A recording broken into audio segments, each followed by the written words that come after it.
नमस्कार। जिन राज्यों में चुनाव हो रहे हैं वहाँ पर आचार संहिता लागू हो चुकी है, मॉडल चुनाव आचार संहिता।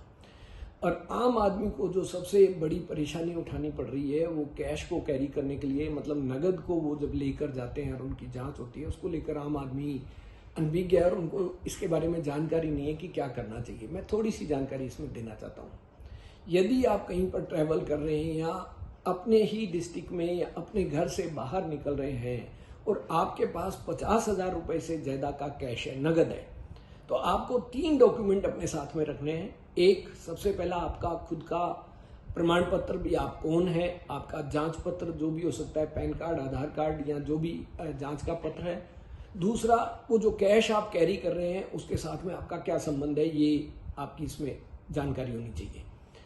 दूसरी जो डॉक्यूमेंट आपको रखनी है वो कैश आपके पास कहाँ से आया है। अगर आपने बैंक से विड्रॉ किया है, एटीएम से विड्रॉ किया है तो उसकी रसीद होनी चाहिए। बैंक से विड्रॉ किया है तो कैश चेक की फोटोकॉपी हो या जिससे भी आप कैश लेकर आए हैं उसकी रसीद आपके पास में होनी चाहिए। और जो तीसरी अहम डॉक्यूमेंट आपके पास में होना चाहिए वो उस कैश का अंत यूज, वो कैश कहाँ लेकर जा रहे हो, क्यों लेकर जा रहे हो। अगर आप कोई ज़मीन खरीदने के लिए जा रहे हो तो कोई एग्रीमेंट होना चाहिए। शादी की कोई खरीदारी कर रहे हो तो आपके पास कार्ड होना चाहिए, या कहाँ दुकान पर जा रहे हैं या इलाज के लिए जा रहे हैं तो कोई पर्ची, मतलब इस तरीके का कोई सबूत होना चाहिए जिससे ये पता लगे कि वो 2 लाख, 4 लाख, 5 लाख या 60,000 जो भी कैश आप क्यों अपने साथ में लेकर जा रहे हो। ध्यान रखें, अगर 50,000 से ज़्यादा का कैश होगा आपके पास और ये कैश आप किसी भी तरीके के ये 3 डॉक्यूमेंट्स नहीं दे पाएंगे, सेटिस्फाई नहीं कर पाएंगे, तो ये कैश को जब्त कर लिया जाएगा। जब्त कर ये पैसा जिला निर्वाचन अधिकारी के पास जाता है और वो आपको अपने समय के हिसाब से बुलाएंगे और वो इसकी जांच करेंगे।